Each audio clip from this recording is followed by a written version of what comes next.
Hello students, welcome again. Class 9th subject SST. So student, हमारा SST में history का आज है न्यू चैप्टर 4। ठीक है, खंड हम सेकंड में पहुंच गए हैं, जीविका, अर्थव्यवस्था एवं समाज। और चैप्टर हमारा है 4, वन्य समाज और उपनिवेशवाद। वन्य समाज और उपनिवेशवाद। ठीक है, इसमें हमारा जो चल रहा था, जो मैंने कल आपको पीडीएफ फाइल भेजी थी, ठीक है, इस वीडियो से पहले शॉर्ट आंसर टाइप। ठीक है, तो उसको थोड़ा बहुत देख लेते हैं हम। ठीक है, तो question number first short answer type का कर लिया होगा आप लोगों ने, मैंने भेज दिया था ये पहले। वैज्ञानिक वानिकी से क्या अभिप्राय है? वैज्ञानिक वानिकी में विभिन्न प्रकार के पेड़ों वाले प्राकृतिक वनों को काट दिया जाता है। याद रखना, वैज्ञानिक वानिकी में विभिन्न प्रकार के पेड़ों वाले प्राकृतिक वनों को क्या कर दिया जाता है? काट दिया जाता है। ठीक है, उनके स्थान पर सीधी कतार में एक ही प्रकार के पेड़ लगाए जाते हैं। उनके स्थान पर सीधी कतारों में एक ही प्रकार के पेड़ लगाए जाते हैं। ठीक है, लगाए जाते हैं।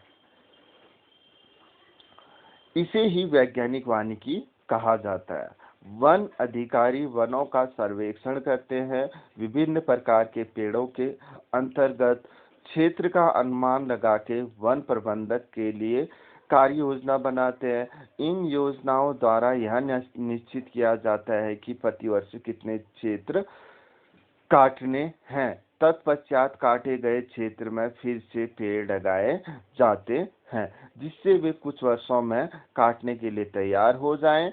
इन सभी गतिविधियों ठीक है, इन सभी गतिविधियों का एकमात्र उद्देश्य होता है कि आवश्यकता अनुसार टिम्बर, लकड़ी आदि की आपूर्ति जारी रहे। आगे समझ में हो गया क्लियर? तो वैज्ञानिक वानिकी से क्या अभिप्राय है, समझ गए?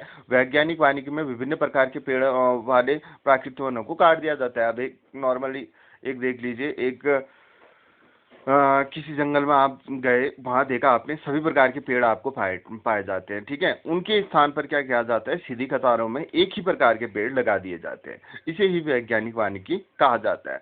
वन अधिकारी वनों का सर्वेक्षण करते हैं, वो जंगल में जाएंगे, देखेंगे। ठीक है, और उसके बाद विभिन्न प्रकार के पेड़ों के अंतर्गत क्षेत्र का अनुमान लगा के वन प्रबंधन के लिए कार्य योजना बनाते हैं। इन योजनाओं द्वारा यह निश्चित किया जाता है कि प्रतिवर्ष कितने क्षेत्र काटने हैं। तत्पश्चात काटे गए क्षेत्र में फिर से पेड़ लगाए जाते हैं। ठीक है, जिससे वे कुछ वर्षों में काटने के लिए तैयार हो जाए।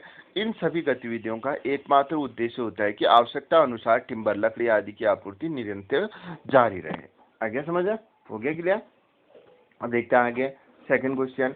अंग्रेजों द्वारा वैज्ञानिक वानिकी क्यों आरंभ की गई? अंग्रेजों द्वारा वैज्ञानिक वानिकी क्यों आरंभ की गई? अंग्रेजों को, आंसर देखिए, अंग्रेजों को उन पेड़ों की आवश्यकता थी जो शाही नौसेना में जलयान निर्माण व रेलवे स्लीपर बनाने में उपयोगी थे। ठीक है, अंग्रेजों द्वारा वैज्ञानिक वानिकी क्यों आरंभ की गई? अंग्रेजों को उन पेड़ों की आवश्यकता थी जो शाही नौसेना में जलयान निर्माण, ठीक है, वह रेलवे स्लीपर बनाने में क्या थे? उपयोगी थे। उन्हें देवदार व ओक जैसी प्रजातियों की आवश्यकता थी जो मजबूत व टिकाऊ लकड़ी प्रदान कर सके। अतः यह सभी कुछ वैज्ञानिक वानिकी द्वारा ही संभव था। इसी कारण उन्होंने वैज्ञानिक वानिकी को प्रोत्साहित किया। आगे समझ में हो गया क्लियर? क्यों उन्होंने वैज्ञानिक वानिकी, अंग्रेजों द्वारा वैज्ञानिक वानिकी क्यों आरंभ की गई? ठीक है, नेक्स्ट देखते हैं क्वेश्चन नंबर थर्ड। वनों से होने वाले मुख्य लाभों का उल्लेख कीजिए।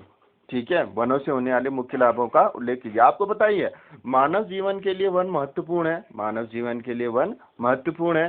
ठीक है, महत्वपूर्ण है।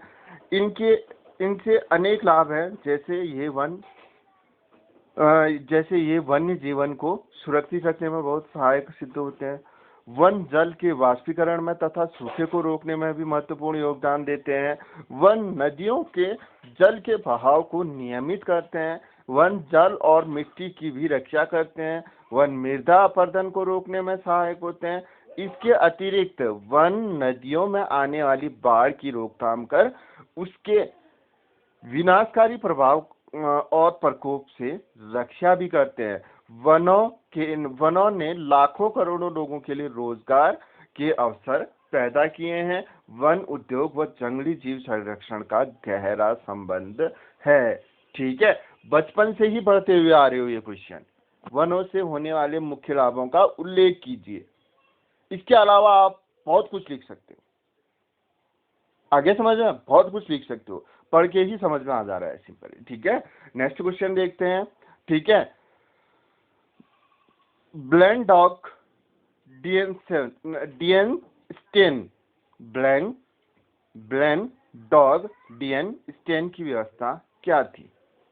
ब्लैंक डॉग डीएन स्टेन की व्यवस्था क्या थी? डचों ने ब्लैंक डॉग डी स्टेन व्यवस्था के अंतर्गत इस शर्त पर भूमि कर न देने की कुछ गांवों को छूट दे दी थी कि वे लकड़ी काटने तथा उसे एक स्थान से दूसरे स्थान तक ले जाने के लिए श्रम तथा भैंसे मुफ्त में प्रदान करने के लिए सामूहिक रूप से कार्य करेंगे। कुछ समय के पश्चात कर छूट की अपेक्षा ग्रामीणों को थोड़ी सी मजदूरी दी गई, परंतु इसके साथ ही वन भूमि पर किसी के उनके अधिकार पर रोक लगा दी। आया समझ में? ब्लैंक डॉग डी स्टेन व्यवस्था क्या थी? ठीक है, तो डचों ने ब्लैंक डॉग डी स्टेन व्यवस्था के अंतर्गत इस शर्त पर भूमि कर देना पड़ता था, न देने की कुछ गांवों को छूट दे दी थी कि वे लकड़ी काटने तथा उसे एक स्थान से दूसरे स्थान तक ले जाने के लिए श्रम तथा भैंसे मुफ्त में प्रदान करने के लिए सामूहिक रूप से कार्य करेंगे। सामूहिक रूप से क्या करेंगे? काम करेंगे। कुछ समय के पश्चात कर छूट की अपेक्षा ग्रामीणों को थोड़ी सी मजदूरी दी जाएगी। क्या दी जाएगी? मजदूरी दी जाएगी। ठीक है, दी गई, थोड़ी सी मजदूरी दी गई, परंतु इसके साथ ही वन भूमि पर किसी के उनके अधिकार पर रोक लगा दी थी।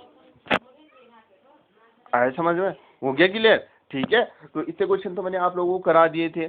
ठीक है, अब हमारा है आज जो हम कर रहे हैं, ठीक है, क्वेश्चन नंबर 5। झूम कृषि क्या है? झूम कृषि के अंतर्गत पेड़ों, झाड़ियों,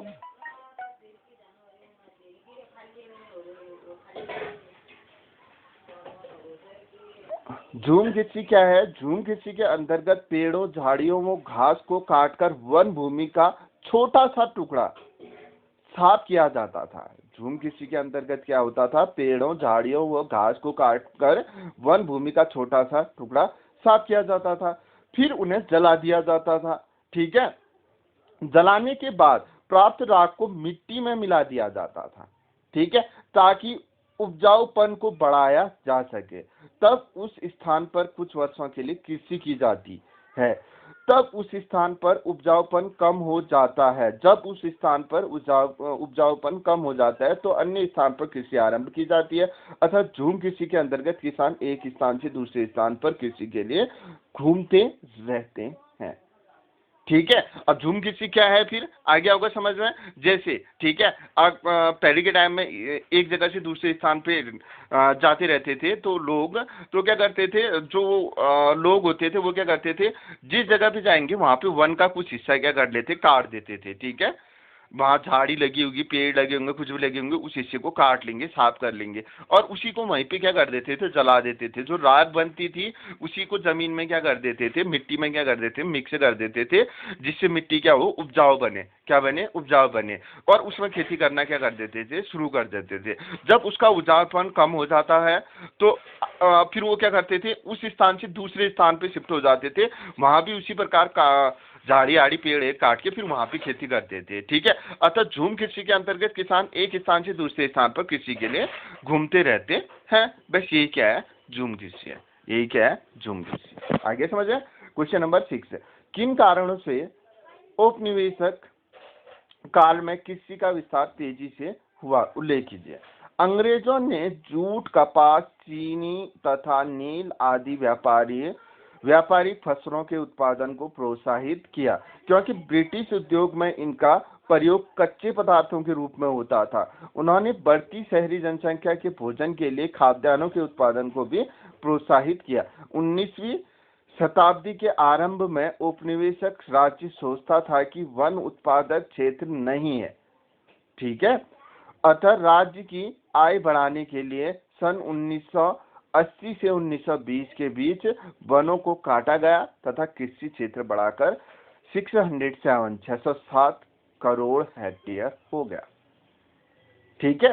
क्या है फिर किन कारणों से औपनिवेशिक काल में कृषि विस्तार तेजी से हुआ? उल्लेख कीजिए। अंग्रेजों ने जूट, कपास, चीनी तथा नील आदि व्यापारिक फसलों के उत्पादन को प्रोत्साहित किया, क्योंकि ब्रिटिश उद्योग में इनका प्रयोग कच्चे पदार्थों के रूप में होता था। उन्होंने बढ़ती शहरी जनसंख्या, ये बात याद रखना, उन्होंने बढ़ती शहरी जनसंख्या, ठीक है, के भोजन के लिए खाद्यान्नों के उत्पादनों को भी प्रोत्साहित किया। 19वीं शताब्दी के आरंभ में औपनिवेशिक राज्य सोचता था कि वन उत्पादक क्षेत्र नहीं है, वन उत्पादक क्षेत्र नहीं है, तो उसने क्या किया? अतः राज्य की आय बढ़ाने के लिए 1980 से 1920 के बीच वनों को काटा गया तथा उसे कृषि क्षेत्र बढ़कर, ठीक है, कृषि क्षेत्र बढ़कर 607 करोड़ हेक्टेयर हो गया। आ गया समझ में? हो गया क्लियर यार क्वेश्चन? एंड लास्ट क्वेश्चन आज का, ठीक है। बस्तर के लोगों ने अंग्रेजों के विरुद्ध विद्रोह क्यों किया? बस्तर के लोगों ने अंग्रेजों के विरुद्ध विद्रोह क्यों किया? जब अंग्रेजों ने वनों को आरक्षित क्षेत्र घोषित कर दिया तो बस्तर के वन निवासियों के लिए जीवन निर्वाह करना कष्टदायक हो गया। वन निवासी वनों से लकड़ी नहीं काट सकते थे। इसके अतिरिक्त वे अनेक वन्य उत्पादों से भी वंचित हो गए, जिन्हें बेचकर वे अपना निर्वाह कर लेते थे। बस्तर वन निवासी अंग्रेजों द्वारा लगाए गए करों से तंग आ चुके थे।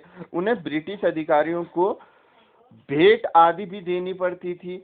वह उनकी बेगार में नौकरी करते तंग आ चुके थे। अतः उन्होंने अंग्रेजों के विरुद्ध विद्रोह कर दिया। क्यों किया फिर वहां के लोगों ने विद्रोह? जानते हो, ठीक है। वो क्या होते थे? वन निवासी थे। बस्तर के लोग क्या थे? वन निवासी थे। जब अंग्रेजों ने वनों को क्या कर दिया? आरक्षित क्षेत्र घोषित कर दिया, ठीक है, रिजर्व क्षेत्र घोषित कर दिया, तो उनके लिए वहां जीवन व्यापन करना क्या हो गया था? कष्टदायक हो गया था, ठीक है। वन निवासी वनों से लकड़ी नहीं काट सकते थे क्योंकि वो रिजर्व अंग्रेजों ने अपने उसमें ले लिया था। इसके अतिरिक्त वे अनेक वन्य उत्पादों से भी वंचित हो गए थे, जिन्हें बेचकर वे अपना निर्वाह कर लेते थे। वन में जाके वो जो वहां से उनके लिए वन से जो भी चीज प्राप्त होती थी उनको उससे बेचकर जो अपना वो जीवन निर्वाह करते थे, वो उनके लिए भी क्या हो गया था? वो भी उनके लिए क्या हो गया था? मुश्किल हो गया था लेना अब, क्योंकि वो रिजर्व हो गया था। बस्तर वन निवासी अंग्रेजों द्वारा लगाए गए करों से तंग आ चुके थे। उन्हें ब्रिटिश अधिकारियों को भेंट आदि भी देनी पड़ती थी। अगर अंदर जंगल में जाना भी है, कुछ लकड़ी कुछ सामान लाना भी है, तो उनके लिए भी उन्हें क्या देनी पड़ती थी? भेंट देनी पड़ती थी। वह उनकी बेगार में नौकरी करते करते भी तंग आ चुके थे। अतः उन्होंने अंग्रेजों के विरुद्ध क्या कर दिया था? विद्रोह कर दिया था। आ गया समझ में? बस्तर के लोगों ने अंग्रेजों के विरुद्ध विद्रोह क्यों किया? आ गया ना समझ में? हो गया क्लियर? तो आज के लिए आपके लिए इतना ही है, ठीक है। यह आप कर लीजिए। ये चैप्टर स्टार्ट कर दिया था लेकिन स्टार्टिंग के क्वेश्चन समझाए नहीं थे, तो 1 से लेकर 1 to 3 4 ये क्वेश्चन मैंने पहले आपको PDF फाइल सेंड कर दी है। आप बाकी का मैं कर दूंगा आप लोगों को, ठीक है। यह आप इतना समझ में आ गया होगा। मिलते हैं नेक्स्ट वीडियो में न्यू क्वेश्चन के साथ।